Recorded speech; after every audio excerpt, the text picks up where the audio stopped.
형님, 죄송한데요. 지금 막 아기가 잠들어서 그런데 3층에서 자꾸 콩콩 소리 좀 안 나게 해주실 수 없어요? 아, 미안해 지희야. 잠깐 뭐 좀 찾느라고 그랬어. 최대한 소리 안 나게 할게. 근데 전부터 생각했는데요. 3세대가 한 지붕에서 같이 사는 건 좀 무리가 있지 않나 싶어요. 사람이 너무 많잖아요, 솔직히. 이제 와서 갑자기? 이미 2년이나 같이 살아놓고 이제 와서 무리가 있다니. 3세대가 같이 살기는 해도 현관이랑 주방 화장실도 다 따르고 여태껏 서로의 생활에 간섭하지 않고 잘해왔잖아. 뭐 말은 그렇게 하셔도 완전히 따르라고 해도 아무래도 밑에 층에 아버님이랑 어머님도 계시고 위층에는 또 형님이 계시다 보니까 아무래도 신경 쓰여요. 저는 눈치 안 보고 애들 키우고 싶거든요. 방음 공사도 잘 해놨는데 그래도 신경 쓰여? 아무래도 소리 같은 것보다도 신경이 쓰여서 그래요. 저도 임신 중이고 곧 애가 한 명 더 늘게 되면 방도 하나 더 늘었으면 좋겠는데 형님도 조금 생각 좀 해주시면 안 되나요? 슬슬 부모 품에서 독립할 때도 되지 않았나 싶은데요? 아니, 잠깐만. 그거 지금 나보고 집 나가라고 돌려 말하는 거야? 아니요. 나가라고 하진 않았죠. 하지만 형님도 슬슬 독립할 생각도 하셔야 하는 거 아닌가 싶어서 말씀드렸어요. 언제까지고 부모님 돈으로 먹고 살면서 동생 부부랑 같이 지내고 있으면 아무래도 다른 가족들이 조금 불편해할 수도 있다는 생각 안 드세요? 아니, 왜? 딱히 그렇게 생각해 본 적은 없는데? 형님은 의외로 눈치 없고 둔하시네요. 저 같았으면 나이 먹고 독립도 못하고 백수처럼 집에 눌러앉아 살면 부끄러워서 못 살 것 같은데요? 얼굴에 못 들고 살지 않을까요? 애들 교육에도 안 좋고. 나는 재택근무를 하는 거지 백수가 아니야. 부모님 용돈도 매달 꼬박꼬박 챙겨드리고 있다고. 그건 그렇고 지희 너는 나를 그렇게 생각했었나 봐. 부끄러운 줄도 모르는 백수라고. 솔직히 사실이잖아요. 생활비라고 말씀하시는데 그래봐야 시부모님께 몇십만 원 정도 드리는 게 다잖아요. 고작 그 정도로 너무 당당하게 말씀하시는 거 아닌가요? 말 나온 김에 하나 더 하자면 형님이 앞으로 딱히 결혼하실 것 같지도 않고 나중에 저희 부부나 제 아이들도 공간이 더 필요할 테니까 지금처럼 저희한테 방해되지 않게 해주시면 안 될까요? 회방꾼 때문에 집에서 편안하게 있을 수가 없거든요. 그래, 그게 네 본심인 거지? 지금까지 좋은 관계를 유지해왔다고 생각한 건 나만의 착각이었나 보네. 결혼 축의금이나 출산 축하 선물을 줬을 때도 겉으로는 감사하는 척해도 속으로는 나를 백수의 회방꾼이라고 무시했었던 거야? 솔직히 축의금 같은 거 주셨을 때 동생 부부한테 잘 보이려고 안 달란 거 보고 웃겨 죽는 줄 알았어요. 뭐 간단하게 말하자면 저는 형님 싫어요. 그러니 좀 빨리 나가주시지 않을래요? 나중에 아버님이랑 어머님 돌아가시고 형님이 일을 못하게 되면 3층에 있는 방 하나 정도는 빌려드릴 테니까요. 물론 그때는 집안일 정도는 해주셔야 돼요. 그니까 즉 지금은 애가 늘어나는 걸 감안해서 나를 내쫓고 싶은 거고 애들이 다 독립한 후에는 나를 가정부로 쓰고 싶다. 이거네? 선우도 같은 생각이야? 당연하죠. 선우도 애들 방은 많을수록 좋겠다고 말했어요. 아마 형님이 독립하신다고 하면 찬성할걸요? 완전히 내쫓겠다는 것도 아닌데 뭐 어때요? 알겠어. 그렇게 내가 싫다는데 어쩔 수 없지. 그러면 원하는 대로 2세대만 사는 집으로 만들어줄게. 그러면 되지? 정말요? 아싸! 짐은 언제 싸실래요? 집도 바로 찾을 수 있겠어요? 짐 보내드려야 되니까 집 구하면 바로 알려주세요. 준비가 끝나면 연락해줄게. 그럼 이만. 일주일 후. 아또. 형님, 이게 어떻게 된 거예요? 저희 살림살이 어디 갔어요? 벽지도 다 벗겨져 있어요. 어떻게 된 거냐고요? 어? 무슨 그런 질문을 해? 네가 우리 집에 2세대만 살았으면 좋겠다고 그랬잖아. 그래서 원하는 대로 너네를 이사시키려고 밤에 짐을 다 옮겨놨어. 아니, 왜요? 제가 언제 저희가 나가겠다고 말했어요. 형님 보고 나가달라고 말했잖아요. 왜 멋대로 이러시는 건데요? 형님이 무슨 권리가 있다고 이러는 거냐고요? 반대로 물어보자. 나를 내쫓으려고 하는 너는 무슨 권리가 있는데? 일방적으로 시끄럽네 방해되네 하면서 떠들기만 하는데 남이었던 네가 우리 집에 들어와 놓고 그런 말 하는 건 좀 이상하지 않아? 무슨 말씀이세요? 이 집을 물려받는 건 선우라고요. 나중에 이 집이랑 집에 있는 재산은 전부 선우가 갖게 될 거 아니에요. 그럼 저는 선우 아내니까 권리가 있죠. 그렇게 될 거니까 당연히 저도 말할 권리가 있죠. 물려받는다니 무슨 소리야? 여긴 내 집인데? 내가 싫다면 싫은 쪽에 나가는 게 당연한 거 아닌가? 이 집에 누구를 살게 하고 누구를 내쫓을지 결정하는 건 나야. 고작 선우보다 몇 년 더 일찍 태어났을 뿐이면서 그렇게 잘난 척하면서 말하지 마시죠. 이 집은 형님 집이 아니에요. 지금은 아버님 집이고 나중에 선우가 물려받을 집이죠. 형님 집이라고 우기기만 한다고 되겠어요? 부끄러운 줄 아세요. 네가 지금 뭘 착각하고 있는 건지는 모르겠는데 이 집은 아빠 집도 엄마 집도 아니야. 말 그대로 내 집이라고. 네? 무슨 말씀이세요? 벌써 형님이 증여받았다는 말이에요? 아니, 이 집은 내가 번 돈으로 내가 직접 산 내 집이라고. 내가 나고 자란 예전 집은 네가 결혼해서 들어오기 전에 팔았어. 그러고 나서 아빠가 아파트를 살 거라고 했지만 내가 이 집에 방이 많이 남으니까 같이 살자고 부른 거야. 즉, 나머지 가족들이 내 집에 살고 있는 형태라는 말이야. 네? 그게 무슨 말이에요? 이 집이 형님 집일 리가 없잖아요. 형님이 돈을 벌어봐야 얼마나 번다고 집을 사요? 너는 나를 백수라고 생각하나 본데 내 입으로 말하는 것도 좀 뭐하긴 하지만 난 이래봬도 나름 잘 나가는 소설가야. 지희 너는 소설 안 읽으니까 잘 모르겠지만. 네? 재택근무라는 게 소설 쓰는 일이었어요? 심지어 잘 나간다니요. 처음 듣는 소린데 집이 누구 소유인지도 그렇고 다 금시초문이라고요. 아니야, 말했잖아. 애초에 2년 전에 선우가 회사에서 잘리고 생활고에 시달렸을 때 다음 직장을 찾을 때까지 같이 살게 해달라고 부탁했던 사람은 너잖아. 그때 부모님이랑 선우가 다 여기는 네 형님네 집이야 라고 설명했었어. 설마 해서 묻는 건데 잊은 건 아니지? 잊고 있던 거 맞나 보네. 고작 2년 만에 까먹고는 여기를 부모님 집으로 착각하고 정작 집주인인 나를 내쫓으려고 하다니 배꼽 잡네 진짜. 선우 일자리가 정해진 후에도 끈질기게 붙어 사는 주제에 말이야. 눈치 없고 둔한 건 과연 누굴까? 저도 까먹고 그런 거라서 어쩔 수 없잖아요. 아니, 죄송해요 형님. 제가 착각했어요. 용서해주세요. 나를 백수라고 생각하고 기어오르더니 설마 스스로 한 착각이 네 발목을 잡게 될 줄이야. 내가 다 쪽팔린다야. 형님 말이 맞아요. 정말 죄송해요. 아무것도 모르고 주제넘게 대해서 정말 죄송했어요. 이 집이랑 비슷한 조건으로 살려면 지금 내는 월세의 2배는 더 내야 한다는 건 잘 알고 있어요. 정말 신세 많이 지고 있어요. 감사하게 생각해요. 그니까 그 가구랑 가전이랑 다시 돌려놔주세요. 왜? 이제 집에서 나갈 거잖아. 그리고 애초에 선우 직장만 정해지면 나갈 거라고도 했었고 마침 일이 이렇게 됐으니까 그냥 나가면 되겠네. 아니, 아직 살 집도 못 구했는데 갑자기 나갈 순 없어요. 형님 집이 너무 살기 좋은데 조금만 더 있으면 안 될까요? 하다못해 애들이 초등학교나 중학교 들어갈 때까지만이라도 부탁드리면 안 될까요? 뭐? 싫은데? 나를 싫어하는 사람이랑 어떻게 같이 살아? 말했지? 누구를 살게 하고 누구를 내쫓을지는 내가 결정한다고. 일단 가구랑 가전은 네 친정에 보내놨으니까 집이 안 정해졌으면 일단 거기 가서 살면 되겠네. 제 친정에 보내셨어요? 친정 오빠네 부부랑 사이 안 좋단 말이에요. 안 돼요. 못 가요. 여기서 조금만 더 있게 해주세요. 그럼 내 심정도 잘 알겠네. 사이 안 좋은 오빠 부부가 있는 곳으로 돌아가기 싫은 것처럼 나도 나를 우습게 여기는 너랑 같이 살고 싶지 않아. 친정이 싫으면 알아서 다른 곳으로 가든가. 왜 그렇게까지 하시는 거예요? 저는 아직 어린 아기까지 있잖아요. 어린 조카를 밖으로 쫓아내다니 너무 인정이 없으신 거 아니에요? 왜 이렇게까지 하는 거냐고? 그렇게 면전에 대고 바보 취급당했는데 화가 안 나는 게 더 이상하지 않을까? 내가 무슨 성인군자도 아니고 애를 방패로 내세운다고 용서해줄 거라 생각하면 큰 착각이야.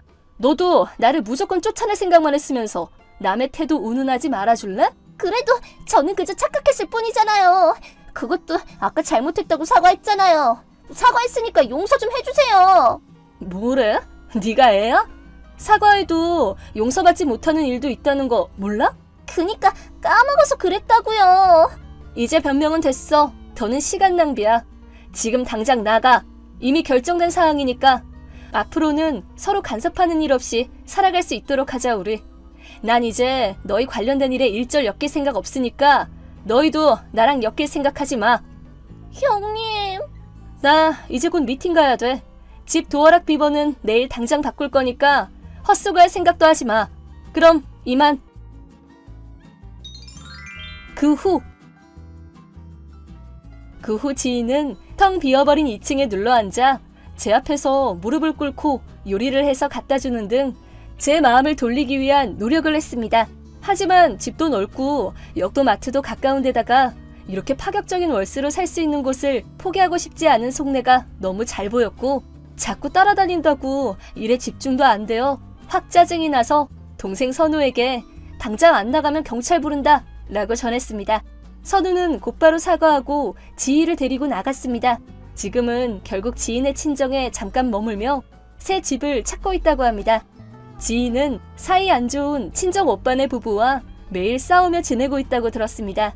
쓸데없는 소리만 안 했어도 아직 이 집에서 편하게 지냈을 텐데 참 불쌍하게 됐네요.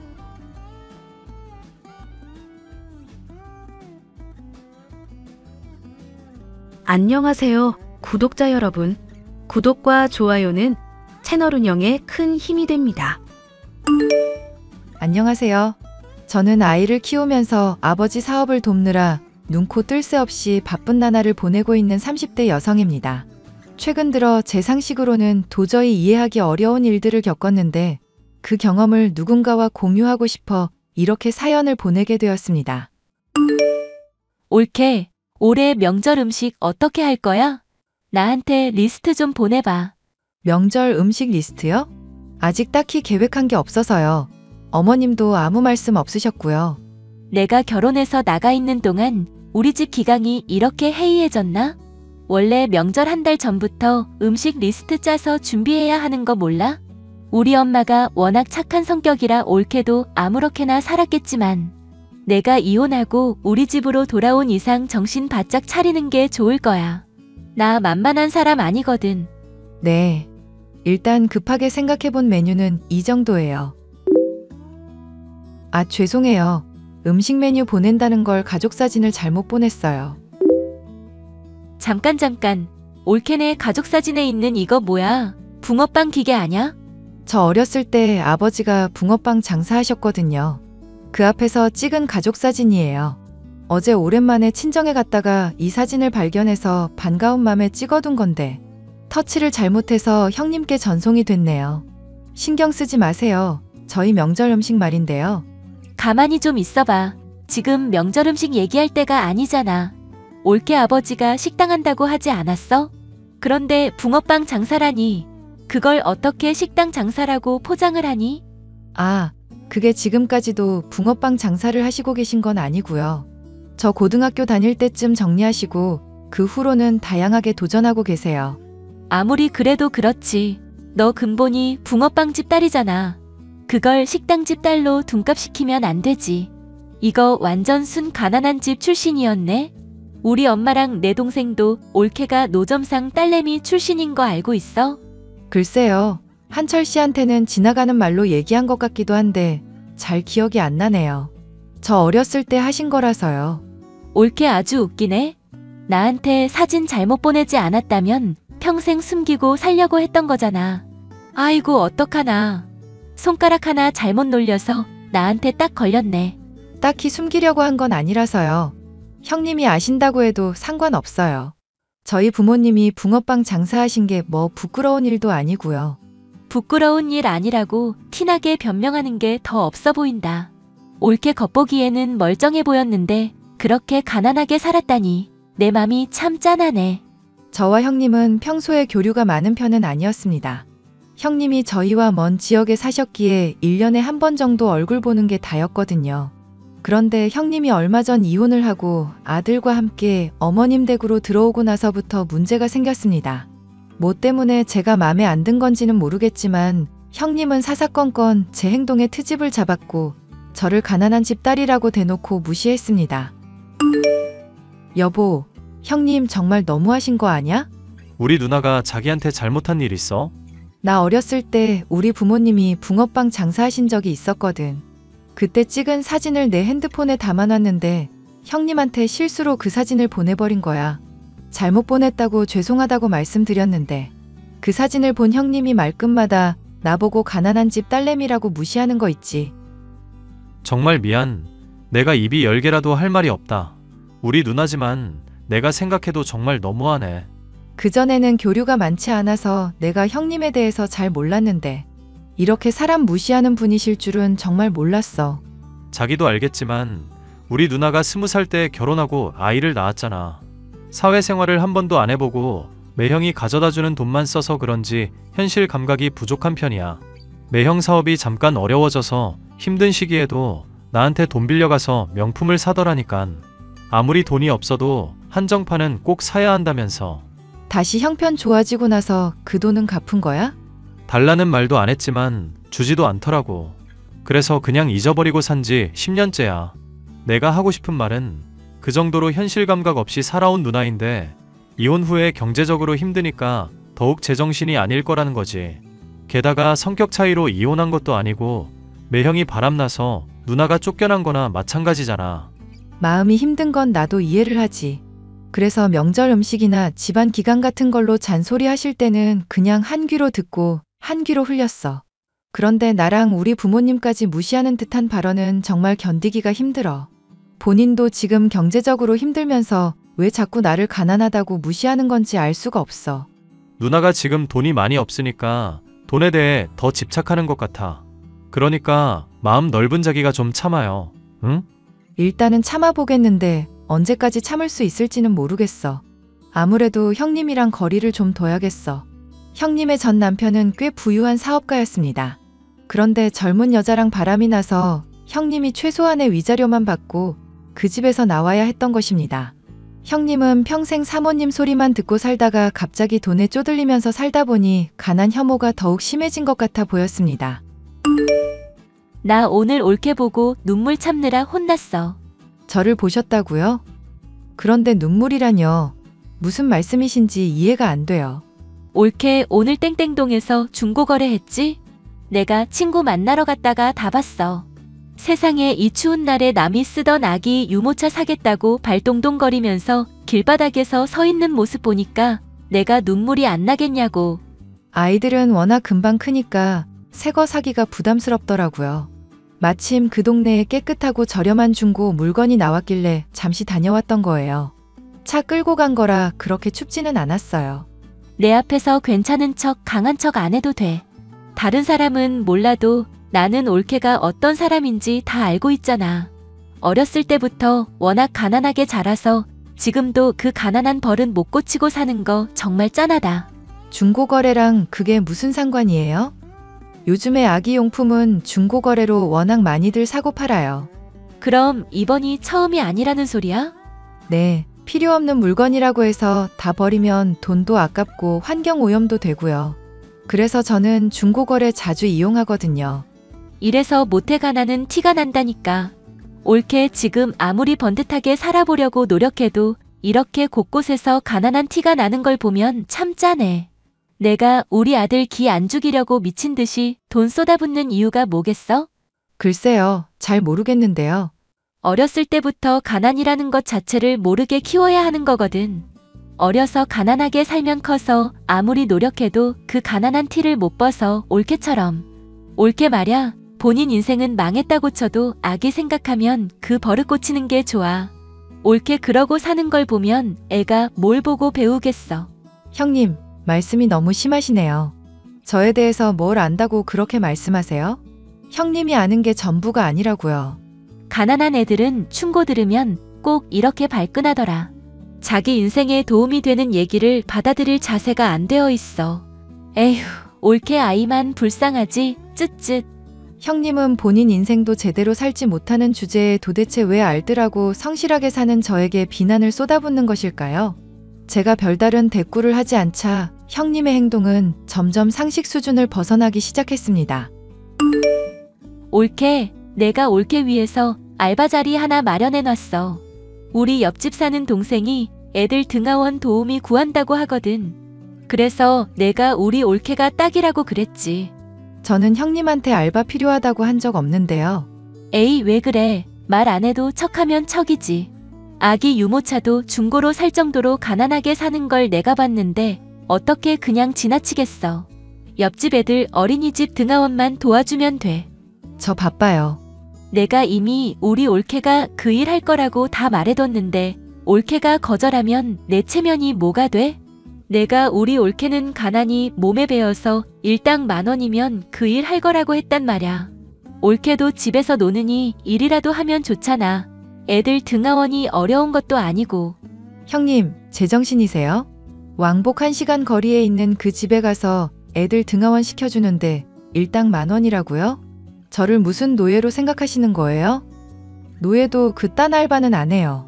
올케는 무슨 말을 그렇게 섭섭하게 해? 내가 올케를 노예로 생각하면 이렇게 부탁하겠어? 그냥 와서 일하라고 하지. 나랑 친하게 지내는 옆집 동생이라서 내가 특별히 일자리 소개해주는 건데도 올케는 고마운 줄을 몰라. 이래서 가난한 애들이랑은 친구하지 말라고 하는 건가 봐. 뭐라고요? 내가 우리 아들한테 항상 강조하거든. 먹고 죽을 돈이 없어도 옷은 무조건 브랜드만 입어라. 나보다 못 사는 친구들과는 말도 섞지 말아라. 그런데 내가 내 발등을 찍었네. 지질이 궁상인 올케랑 말을 섞어서 괜히 내 마음만 상했어. 제가 이런 얘기까지는 안 하려고 했는데요. 저는 저희 아빠가 붕어빵 팔 때도 한 번도 저희 집 가난하다고 생각한 적 없어요. 금전적으로는 부족했을지 몰라도 저희 언제나 사랑과 행복이 넘치는 가정이었거든요. 그리고 저희 부모님 누구보다 성실하게 사셨고 지금도 새로운 가게 준비 중이세요. 저 그거 도와주느라 정말 바쁘고요. 그러니까 형님이 저 가난하다고 무시하는 거 제발 그만 좀 하세요. 알았어. 올케 무서워서 말도 못하겠네. 아무튼 알바 자리 필요하면 말해. 내가 힘 닿는 데까지 도와줄 테니까. 그럴 일 없으니까 신경 끄세요. 그렇게 모든 일이 일단락되는가 싶었지만 그것은 저만의 생각이었습니다. 올케, 나 어제 고급 레스토랑 다녀왔다. 거기서 올케 생각나서 조금 울었어. 우리 아들이 엄마 주책이라고 말리는데도 올케 생각하니 눈물을 참을 수가 있어야지. 저를 생각하면서 왜 우신 건데요? 올케는 가난해서 이런 고급 퓨전 한정식집 근처에 가본 적이 없을 거 아냐. 그걸 생각하니 목이 막혀서 혼났어. 올케 아이도 너무 불쌍하고. 형님, 마지막 경고예요. 이제 그만하세요. 우리 아들은 어렸을 때부터 이런 고급 식당 많이 와봐서 꽤 익숙하거든. 그래서 애초부터 요리 쪽으로 진로 잡고 공부하는 중인데 올케 아이는 이런 곳에 와본 적도 없고 앞으로도 올 일이 없으니까 이런 식당의 수석 셰프라는 꿈은 언감생심이라 꾸지도 못할 거 아냐. 가난한 집에서 태어나면 꿈도 가난해진다는 말이 딱이야. 난 정말 올케가 불쌍해. 제가 왜 이런 고급 레스토랑에 못 간다고 생각하세요? 다음에 같이 가요, 형님. 결제는 제가 할게요. 동서, 그렇게 무리할 필요 없어. 나도 염치가 있지. 동서 같은 사람한테 어떻게 밥을 얻어먹어. 가뜩이나 이렇게 비싼 곳에서. 괜찮아요. 부담 안 가요. 그 레스토랑 사장이 우리 아빠거든요. 뭐? 제가 최근에 저희 부모님 일 도와드린다고 했잖아요. 거기가 여기예요. 저희 부모님 붕어빵집 하면서 자본금 모으셨고 그 다음부터는 식당 하는 것마다 다 잘 되셨거든요. 워낙 요리 솜씨도 좋고 안목도 있으셔서요. 최근에 차린 여기도 장사 꽤 잘 되고 있는데 와주셔서 감사해요, 형님. 너 그럼 나한테 여태까지 거짓말한 거야? 너 가난하다고 불쌍한 척한 거니? 제 입으로 단 한 번도 가난하다고 한 적 없고요. 형님 혼자서 북치고 장구치고 다 한 거잖아요. 저 형님이 하신 말씀은 토씨 하나 안 틀리고 전부 기억하고 있어요. 나 갑자기 어이가 없네. 올케가 나 오해하게 한 거니까 내 부탁 하나만 들어줘. 우리 아들 고등학교 졸업하고 나서 올케 부모님 식당에 취직시켜주면 안 될까? 우리 아들이 여기 너무너무 마음에 든다고 가슴이 두근거린다고 했단 말야. 직원 채용은 제 분야가 아니라서요. 사장님께 문의하시죠. 올케, 가난해 보인다고 해서 화난 거야? 내가 이렇게 손발이 닳도록 싹싹 빌게. 그동안 내가 했던 말들은 전부 잊어줘, 제발. 됐고요. 제 남편한테 빌려간 1,000만 원이나 이자 쳐서 갚으세요. 알았어, 갚을게. 갚으면 우리 아들 취직시켜주는 거지? 빌린 돈 갚는 건 기본 중에 기본인데 거기에 왜 조건을 붙이세요? 빌린 돈 갚으시고 나면 그 다음에 생각해 볼게요. 저도 제 마음을 잘 모르겠네요. 올케는 못해보자라 그런가 마음씨가 참 남달라. 그럼 좋은 소식 기대하고 있을게. 정말 고마워 올케. 생각해본다는 말은요, 거절한다는 뜻이에요. 아들 취직 자리는 다른 곳 알아보시고요. 저는 더 이상 형님이랑 엮이고 싶지 않네요. 그날 이후로 형님은 저의 몸종을 자처하면서 과도한 친절을 베풀기 시작했습니다. 가난하다고 무시할 때는 언제고, 이제 와서 저를 여왕님처럼 떠받드는 것도 불편해서 형님과는 아예 인연을 끊어버릴까 고민 중이랍니다. 저와 비슷한 이유로 시댁과 연을 끊어보신 분 계시다면 저에게도 조언을 주시면 좋겠습니다. 형님이 저를 무시한 걸 생각하면 인연을 끊는 게 맞는데 저도 사람인지라 마음이 약해지네요. 여러분들의 의견을 기다리고 있겠습니다. 정말 감사합니다.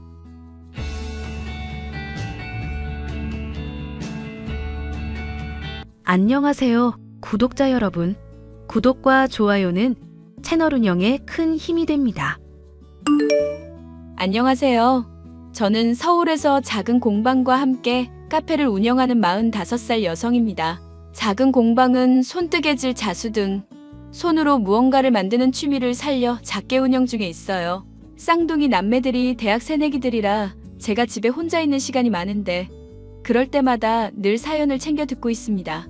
아이들이 어렸을 때야 이런저런 이야기도 많이 주고받고 왁자지껄 시끄러웠지만 성인이 되고 각자 살기 바빠지니 저 혼자 있는 시간이 많아지더라고요. 최근에 저와 비슷한 상황을 겪은 분의 사연을 접했는데 이참에 저도 용기 내서 제 이야기를 해보고자 합니다. 평소 잘 챙겨 듣는 채널이라 익명이기도 하고 오늘만큼은 허심탄회하게 털어놔 보려고요. 저는 10년 전 아이들이 초등학교 3학년이던 해 남편과 이혼했습니다.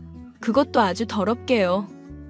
제 인생의 전부라고 믿었던 남편이 다른 여자와 함께한다는 사실을 알았을 땐 속이 뒤집히다 못해 죽을 것만 같았는데 아이들이 있으니 어떻게든 버티게 되더라고요. 지금이야 그땐 그랬느냐고 하며 웃어넘기곤 하지만 아빠 없이 잘 커준 아이들을 바라볼 때면 문득문득 생각나곤 하답니다. 어떤 사연인지 지금 바로 시작하도록 할게요. 이야기의 시작은 20년 전으로 거슬러 올라갑니다. 아버님, 여보, 오늘도 늦으세요?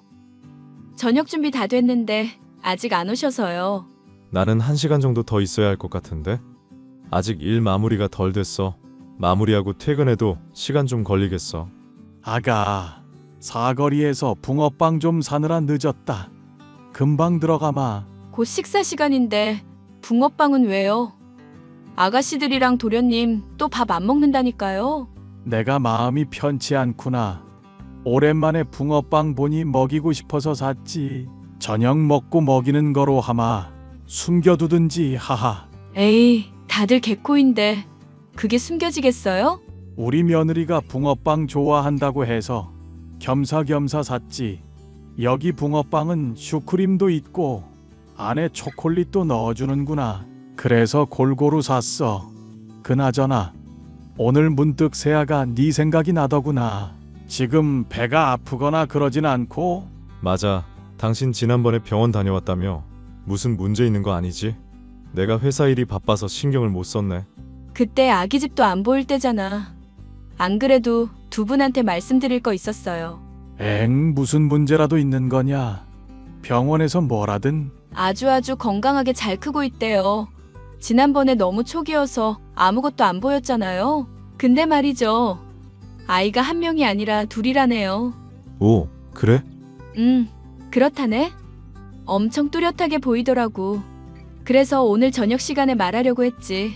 우리 새아가가 아주 집안의 보배다. 보배야. 항상 고맙고 미안하다. 하고 싶은 것도 많을 텐데 남의 집 귀한 딸 고생시키는 것 같아서 미안하구나. 에이, 아버님 또 그러다. 저 괜찮으니까 그런 말씀 마세요. 가족이 있다는 걸로도 전 충분해요. 임신한 몸으로 살림까지 도맡아 하니 어찌 그게 쉬운 일이니. 이 시아버지가 금전적인 지원 아끼지 않을 테니 너 하고 싶은 거 마음껏 하려무나. 먹고 싶은 거 있으면 언제든지 말해. 알겠어요, 아버님. 얼른 오세요. 밥 다 식겠어요. 저는 대학교를 졸업한 해에 부모님이 불미스러운 사고로 황망히 세상을 떠나셨습니다. 슬픔에 잠겨 마음과 몸이 공허한 상태였고 상당히 힘든 시기를 보냈죠. 그때 남편을 만났습니다. 그래도 먹고 살아야겠다는 생각에 사무직으로 취직했고요. 남편은 인근 회사에서 일하던 평범한 샐러리맨이었어요. 점심시간에 오가며 제 얼굴을 봐두었던 남편이 점심을 먹고 식당을 나서던 제게 명함을 건네며 인연이 시작되었죠. 2년 정도 연애하고 제가 힘든 시기 남편한테 의지를 많이 했던 터라 결혼도 수월히 진행되었죠. 아무튼 시간이 흘러 아이들이 태어나고 나머지 시댁 식구들을 뒷바라지하느라 시간 가는 줄 모르고 살았습니다. 아무리 젊고 활발하고 긍정적인 성격이라지만 오로지 가족들을 위해 집안 살림을 도맡아 하는 건 버겁더라고요. 그래도 그나마 좋았던 건 철이 일찍 든 큰 시누이가 많이 도와줬어요. 그래서 겨우 숨쉬며 버틸 수 있었습니다. 여보, 요즘 아버지가 많이 힘드신가 봐. 안 드시던 술도 드시고. 아버님이 일이 아주 힘드신가? 요즘 뉴스 보면 경제 불황이라는데 아버님도 타격이 크신 거 아니야? 아무래도 무역회사다 보니 적자는 영향이 있으실 거야. 시국이 시국인지라 뭐가 잘 안 되시나 봐. 요즘 같은 시국에 일을 할 수 있다는 것 자체가 감사한 거래. 임금체불이니 뭐니 버티는 사람이 이기는 거라고 하더라고. 아무튼 모두 다 좀 편해야 할 텐데. 그러게 말야. 아버지가 말을 안 해서 그렇지. 내가 보기엔 수출길도 막히고 직원들 임금체불도 벌써 2달째라더라고. 뭐? 그럼 큰일 아니야? 아무리 오래 일해서 서로 사정 봐준다고 해도 각자 생활이 있는 건데. 아버님 정말 큰일 나실 것 같은데. 그러게 말야. 사업하시면서 대출도 여러 개 받으신 상황이라 더 이상 은행에서 추가 대출하기도 어려우신데. 이럴 때 장남인 내가 도와드려야 하는데 뭔가 딱히 해드릴 방법이 생각 안 나. 모아둔 돈도 생활비에 보태고 내가 당신한테 면목이 없어. 우리 걱정은 하지 마. 그래도 다 알아서 먹고 살 수 있으니까. 그래서 말인데 큰 도움은 안 되겠지만 내가 아버님을 좀 도와드려도 될까? 당신이? 일도 안 하는데 무슨 수로 도와드린다는 거야? 우리 부모님이 돌아가시면서 남겨주신 재산이 조금 있거든. 보험금이랑 예금 정리한 돈이긴 한데 큰 돈은 아니지만 당장 직원들 월급 정도는 해결할 수 있을 거야. 뭐? 장인, 장모님 사망보험금을 어떻게 그렇게 사사로운 일에 써? 안 돼, 그건. 사사롭다니. 집안이 흔들릴 수 있는 문제인데. 그리고 살면서 아버님이 어련히 알아서 잘해주시겠어? 일단 급한 불은 꺼야 할 거 아냐. 아버님 저렇게 매일 힘들어하시는 거 더는 못 보겠어. 정말 괜찮겠어? 가족 일에 가족이 나서야지. 내가 도움이 될 수 있다면 도움 드리는 게 맞아. 정말 고마워. 아버지도 걱정 좀 더실 거야. 아버님, 드릴 말씀 있어요. 지금 통화되세요? 그럼 이제 막 점심 먹고 외부 업무 보고 오는 길이다. 무슨 일 있는 게야? 아버지, 이 사람이 큰 결심을 했어요. 그러니 거절하지 마시라고요. 무슨 일인데 그러냐? 다름이 아니라 아버님 요즘 회사 힘드시다고 들었어요. 이 사람한테 듣기로는 직원분들 월급도 밀리셨다면서요. 너는 쓸데없는 소리를 해가지고는 아니다. 새아가, 네가 신경 쓸 일이 아니야. 회사 사정도 중요한 거잖아요. 매달 생활비는 생활비대로. 지금 다 마이너스인데 왜 이런 걸 말씀만 하셨어요? 말해서 뭐하니? 걱정만 끼치는 것을. 그리고 내가 어떻게 너한테 이런 걸 말해. 집안 살림 도맡아 하는데 이런 거에 신경 쓰이게 하면 안 되지. 저도 가족이잖아요. 제가 가진 돈이 조금 있어요. 우선 이걸로 급한 불부터 끄세요. 맞아요, 아버지. 이 사람 말대로 하세요. 그래야 아버지 회사도 살고 우리 가족도 살죠. 무슨 소리를 하는 거냐? 사돈 어른들 목숨값으로 내 회사 살리자는 거야. 세상에 그런 말도 안 되는 일이 어딨다니. 내가 나중에 죽어서 사돈 어른들 얼굴을 어떻게 뵈라고. 아버님이 잘 돼야 나머지 식구들도 잘 되는 거예요. 혼자서 힘든 거 감당하지 마시고 기댈 건 기대세요. 뒤에서 자식들이 버티고 있는데. 그러니 제 마음 이해해 주시고 받아주세요. 2억 정도 되는데 내일 은행 가서 송금할게요. 내가 이 돈을 어찌 받니?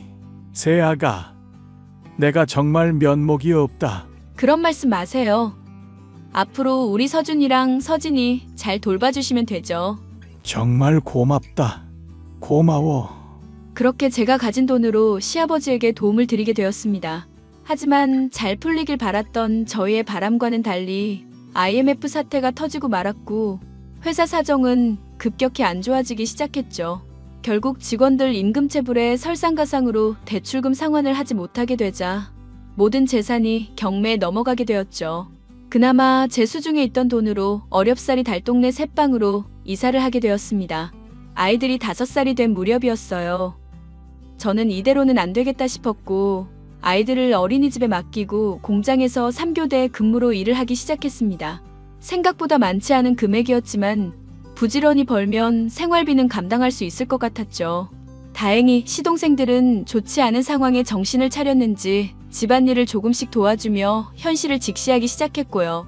가족들이 돌아가며 아이들을 돌보았고 온 식구들이 일에 매달려 조금씩 돈을 벌어 빚을 갚아나갔습니다. 여보, 인사해. 나랑 같이 공장에서 일하는 민정씨야. 안녕하세요. 구민정이라고 합니다. 민숙 언니랑은 공장에서 같은 팀으로 일하고 있어요. 지난번에 김치 가져다 드리면서 인사했어야 했는데 바빠서 먼저 와버렸네요. 언니한테 형부 이야기 많이 들었어요. 만나서 반갑습니다. 우리 아내랑 각별한 사이라고 들었어요. 아내가 친해졌다던 직원이 바로 민정 씨였군요. 민숙, 민정. 이름도 비슷하지? 성격이 어찌나 좋은지 내가 다 끌리더라니까. 가끔 아이들 선물 챙겨준다는 직원도 민정씨야. 아이고 그러세요. 매번 고마워서 어쩌나. 그뿐이야? 지난번에 나 급하게 병원 가야 하는데 차도 없는데 그 야밤에 차 끌고 온 사람도 민정이야. 당신 출장 가 있는 사이에. 아이고 생명의 은인이네. 제가 미리 감 인사라도 드렸어야 했는데 보다시피 식구가 많아서 정신이 없네요. 아니에요. 그럴 수도 있죠. 그나저나 형부는 인상이 되게 좋으시다. 언니랑 어떻게 연애하고 결혼까지 하신 거예요? 다 똑같죠 뭐. 첫눈에 반해서 제가 따라다녔고 결혼까지 하게 된 거죠. 워낙 착하고 마음씨가 고운 사람이라서요. 민정이 행동이나 말하는 게 참 착하지? 우리 민정이랑 결혼하는 남자는 정말 행운아야. 그나저나 민정아, 주변에 너 좋다는 남자 없어? 없으니까 혼자지 언니. 좋은 사람 있으면 연결 좀 해줘봐. 제가 다니는 직장에도 한번 알아볼게요. 그나저나 이렇게 만난 것도 인연인데 식사하고 가세요. 그리고 다음에는 밖에서 고기라도 사드리겠습니다. 우리 와이프 생명의 은인이신데. 어머, 그래 주시면 저야 감사하죠. 두루두루 사이좋게 잘 지내면 너무 좋겠다. 민정아, 우리 집 자주 놀러와. 어수선해도 되게 정감 가거든. 저는 공장에서 알게 된 여직원과 언니, 동생 하는 사이로 지내게 됐는데요. 몇 번 대화하다 보니 저와 비슷한 사정을 가졌고 생긴 것도 비슷하다는 이유로 진짜 자매 아니냐는 소리를 들었거든요. 게다가 이름도 비슷해서 그런지 왠지 모르게 정이 갔습니다. 그렇게 둘도 없는 단짝이 되었죠. 그런데 말입니다. 그 무렵 남편과의 사이가 소원해지기 시작했어요. 처음엔 몇 년 동안 정신없이 일하다 보니 부부관계가 뜸해져서 그런가 싶었습니다. 또 시아버지도 사업을 다시 시작하셨는데 다행히 잘 되는 편이었고 집안 사정도 조금씩 좋아지기 시작했죠. 달동네를 벗어나 좋은 집으로 이사도 가고 보험도 다시 들고 예전의 삶으로 돌아가고 있었습니다. 서준 어미야, 오늘 생일이지. 많지는 않지만 용돈 좀 넣었다. 뭘 사줄까 고민하다가 돈이 제일인 것 같아서. 아버님, 챙겨주셔서 감사해요. 그동안 사는 게 바빠서 생일 잊고 지냈는데 아버님이 이렇게 신경 써주시니 감동이네요. 너한테 진 빚도 있는데 부지런히 일해서 더 호강시켜 줘야지. 계좌로 1,000만 원 정도 넣었으니까 사고 싶은 거 하고 친한 사람들이랑 모여서 맛있는 밥이라도 먹거라. 당신 생일이었어? 아빠 무슨 1,000만 원이나 줘요? 예끼 이 녀석아, 너는 네 마누라 생일도 까먹냐? 그러다 마누라 있는 것도 까먹겠어. 에이, 일이 바쁘면 그럴 수도 있죠. 그리고 원래 이 사람 그런 기념일 같은 거 안 챙겨요. 그래도 그렇지. 아무리 기념일인지 뭔지 안 챙겨도 귀 빠진 날은 챙겨줘야지. 너는 남편식이나 된 놈이. 아버님 그만하세요. 생일이 뭐 대수인가요? 가족들이 행복하게 잘 먹고 잘 살면 그게 최고의 선물이죠. 그래도 사람 마음이라는 게 그렇잖니. 축하받으면 기분 좋은 일인데 요즘 이 녀석이 뭐하고 싸돌아다니는지는 모르겠지만 서준 어미 내가 마음을 좀 풀 거라. 풀고 말고 할 게 뭐가 있어요. 이 사람도 사회생활 하느라 바쁜데요. 저는 아버님이랑 우리 가족들이랑 함께하는 것 자체가 큰 행복입니다. 당신도 그새 농담 따먹기도 할 줄 아네? 내가 평소에 잘 안 챙겨서 그렇지. 그래도 오늘 당신 생일이라고 선물 엄청 샀거든? 택배 지금쯤 도착했을 건데 한번 살펴보지 그래? 뭔데 그래? 너 이거 뭐야? 뭐긴 뭐야, 선물이지. 당신이 집안일 하는 거 좋아하잖아. 이번에 새로 나온 제품들이라는데 주로 살림은 당신이 하니까 고급 세제 사준 거야. 거기 보면 사은품으로 천연 수세미도 넣어줬을 거야. 지금 나랑 장난해?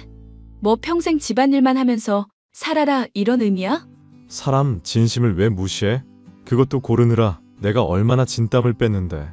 아이고, 너는 내가 보기엔 글러먹었다. 그깟 청소용품이 뭐냐. 말이라도 한마디 따뜻하게 못해줄 망정. 어휴. 아버지까지 왜 그러세요? 이 정도 선물이면 아주 훌륭하죠. 됐다. 말을 말자.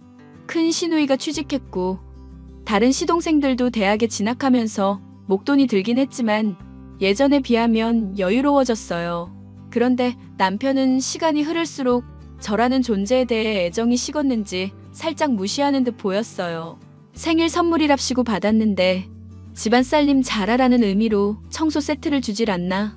기분 좋은 생일날 몇 번 그러니 저도 감정이 상해서 말도 섞기 싫어졌습니다. 시간이 지날수록 남편과 저 사이에는 보이지 않는 벽이 가로막은 느낌이었어요. 무엇을 어디서부터 풀어나가야 할지 한참 고민하는데 왠지 저 혼자만 걱정하는 듯 했습니다. 그러다 남편이 외근을 해야 한다며 늦게 들어오는 날이 많아졌어요. 어느 날은 술에 잔뜩 취해 들어왔는데 휴대전화가 자꾸 울리길래 누군가 하고 휴대전화를 보게 되었어요. 당시만 해도 카메라폰이 나오던 초창기였고 남편은 나름 최신 휴대전화를 소지하고 있었는데 누군가로부터 문자가 계속 오더군요. 신경 쓰여 한번 둘러봤는데 사랑한다느니 보고 싶다느니 아주 난리가 났더라고요. 차마 입에 담기도 민망한 음담패설도 오갔고 연락처를 보고 충격에 빠질 수밖에 없었습니다. 그 상대가 바로 친하게 지내던 직장 동료. 그 여자였거든요. 당신 나한테 뭐 할 말 없어? 왜? 또 무슨 일로 그러는데? 가뜩이나 바쁜 사람한테 아침부터 시비 걸지 말자. 지금 10이라고 했어? 당신 민정이 따로 만나니? 내 생일엔 욕실 청소 세트 사주고 그년한테는 500짜리 가방 사줬더라? 내가 아무것도 모를 줄 알았니? 너 내 핸드폰 봤냐? 이거 이혼 사유야 알아? 인권 침해 그 뭐냐? 그 스토킹이라고. 스토킹 같은 소리 하네. 미친 새끼가 너 나랑 이혼하고 싶다고 그랬더라? 그래서 너랑 이혼하려고. 민정이. 아니, 상간녀랑 행복하게 잘 살아봐. 지금 나랑 이혼하자는 소리야? 그럼 이 상황에 너랑 평생 같이 살아야 하니? 애들도 어느 정도 살이 분별할 줄 알아서 상황 설명해주면 충분히 납득할 거야. 그런 줄 알고 이혼 준비해. 뭐라는 거야 이 사람이. 내가 너랑 왜 이혼하냐? 너 바람 피웠잖아. 구민정이랑. 내 입으로 꼭 말을 해줘야 알겠어? 바람난 남편이랑 어떻게 한 입을 덮고 사냐? 뭐? 왜? 내가 틀린 말 했어? 어떻게 뒤통수를 쳐도 이렇게 치냐? 네가 애 아빠 맞아? 어휴, 내가 못 살아 정말. 그래서 이혼 꼭 하겠다 이거지. 그럼 원만히 해결되지 않으면 소송이라도 불사할 거니까 그렇게 알아. 일단 알았어. 그리고 나 당신이랑 민정이 용서 안 해. 억만금을 줘도 나한테 상처 준 거 절대 못 참아. 야, 구민정. 너 나한테 할 말 없니? 언니, 오늘 결근했더라? 갑자기 집에 무슨 일 있는 거야? 일? 일이라면 있지. 그것도 아주 대단하고 충격적인 일. 어머, 뭔데? 궁금해 죽겠다. 근데 언니 공장은 왜 안 나오는 거야? 앞으로도 나갈 일 없을 거야. 조금 전에 공장장님이랑 통화했고. 아, 그런데 일을 안 한다는 이유가 뭐야? 네가 더 잘 알 텐데. 난 상간녀랑 같은 직장 못 다녀. 아, 이참에 다 뿌려버릴까? 상간녀라니? 지금 나랑 장난해? 시치미 뗄 생각하지 마. 이미 그 사람 휴대전화 다 받고 그 사람도 인정 다 했어. 그러니 이제 남의 가정 파탄 낸 너는 벌이나 달게 받아. 내가 벌을 왜 받아? 사람이 사람을 사랑할 수도 있지. 언니가 너무 유난인 거 아니야? 지금 이게 말이나 된다고 생각해? 너 그거 사랑 아니야. 남들이 보기엔 그냥 불륜이라고. 알아? 남의 시선 따위는 중요하지 않아. 그 사람이랑 서로 사랑하는데 뭐가 무서워? 기가 찬다 기가 차. 원래 이렇게 뻔뻔한 애였니? 응, 몰랐어? 오빠랑 나랑 이미 갈 때까지 갔거든? 그러니 빨리 이혼해. 그래야 내가 오빠랑 새 출발을 하지. 안 그래도 이혼할 거였어. 네가 좋다고 물고 빨고 한 남자. 뭐 있어 보이지? 근데 어쩌나 그가 가진 건 모두 허영심인 것을. 그게 무슨 소리야? 언니 이혼하면 완전 깡통 차는 거 아니야? 깡통은 네 남자친구가 차겠죠? 아무튼 이혼해 줄 테니까 둘이 잘 먹고 잘 살아봐. 아주 끼리끼리 대단한 사랑하는 중인가 봐? 빈정대지 마. 이왕 이렇게 된 거 잘잘못을 따지자면 언니가 제일 잘못했지. 그날 형부한테 나 소개해준 게 언니 장본인이잖아. 그래, 그랬던 내가 미친년이다. 그런데 왜 나한테 성질을 내? 언니가 자초한 일이면 언니가 감당해야지. 우리 서로 다시는 보지 말자. 그래, 내가 기다리던 대답이야. 며칠 뒤 주말에 남편이 자리를 비운 틈을 타 온 가족들을 불러 모아놓고 이혼 소식을 알렸습니다. 큰 시누이를 비롯한 시동생들은 기가 막혀 했고 남편 욕을 한참이나 하더라고요. 그래놓고 좀 진정이 됐는지 그동안 엄마처럼 잘 챙겨줘서 고맙고 미안했다며 사과도 했습니다. 시아버지도 저에게 상당히 미안해 하시더라고요. 도와주지 못했다며 한참이나 울먹거리시더라고요. 새아가, 이 돈 받아주렴. 내가 그냥은 못 보내겠다. 아버님, 이게 도대체 뭐예요? 사업하시는 분이 이렇게 돈을 막 쓰셔도 돼요? 아직 시동생들 대학 졸업도 안 했는데. 그리고 제가 이걸 왜 받아요? 줄만하니까 주지. 돈 아니었으면 지금의 회사도 없었다. 더군다나 후계자도 없으니 당분간 나한테 경영 수업이라도 받는 게 어떻겠니? 갑작스레요? 그건 생각을 좀 해봐야 할 것 같아요. 그렇지. 어떻게 할지 정하지를 않았으니 어찌되었든 간에 이 돈을 내가 받아줬으면 좋겠다. 1, 10, 100, 1000만, 10만. 억? 10억? 아버님이 이렇게 큰 돈이 어디 쓰시다고. 내가 고민했는데 바람 피우면서 재산 축내는 새끼보다는 우리 며느리 같은 사람에게 돈을 주고 싶더라. 가족들도 잘 돌보고 어린 나이에 고생한 거 다 안다.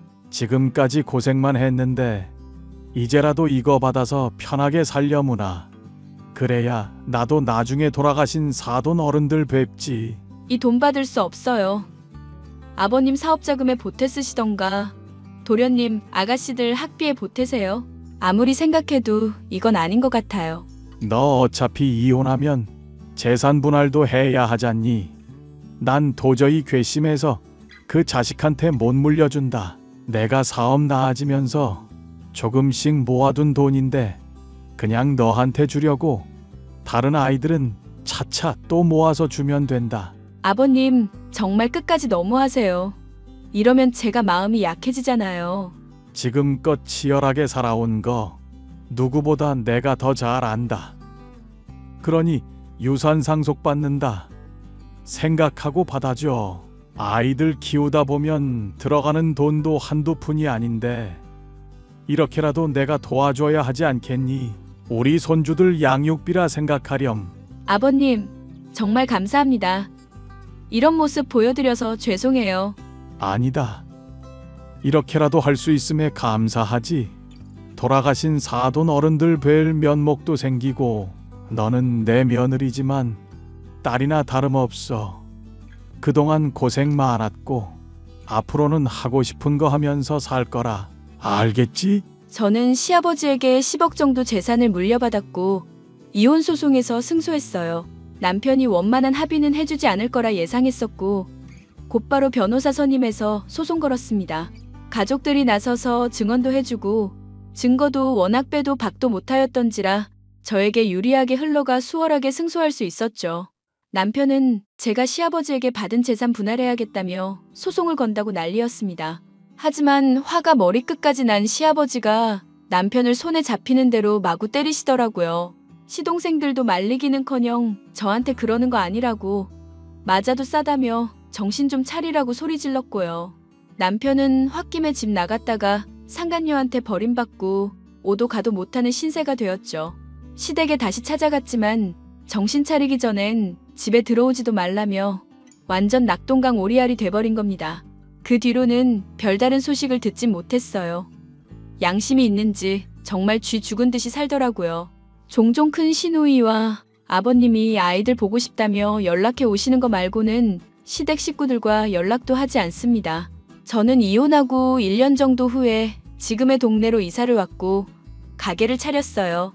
아이들 돌보면서 가게 운영하는 게 쉬운 일은 아니었지만 자리 잡고 나름 입소문도 난 그런 곳이 되었습니다. 여자 혼자 아이들 키우며 밥벌이 하기엔 딱 맞더라고요. 제가 하고 싶은 일 하면서 지금까지 잘 살아오고 있습니다.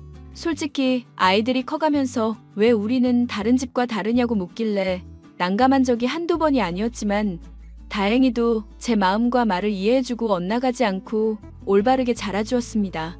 그것만으로도 저는 평생 감사하고 행복하게 살 거고요. 제 이혼 사연 어떠셨나요? 평생 가족들을 위해 살아야 했던 미련한 곰 같던죠. 참 볼품없었죠? 나중에 제 아이들에겐 괜찮은 엄마였다 정도면 바랄 게 없겠습니다. 그러면 여기서 제 사연 마치도록 할게요. 긴 글 읽어주셔서 감사합니다.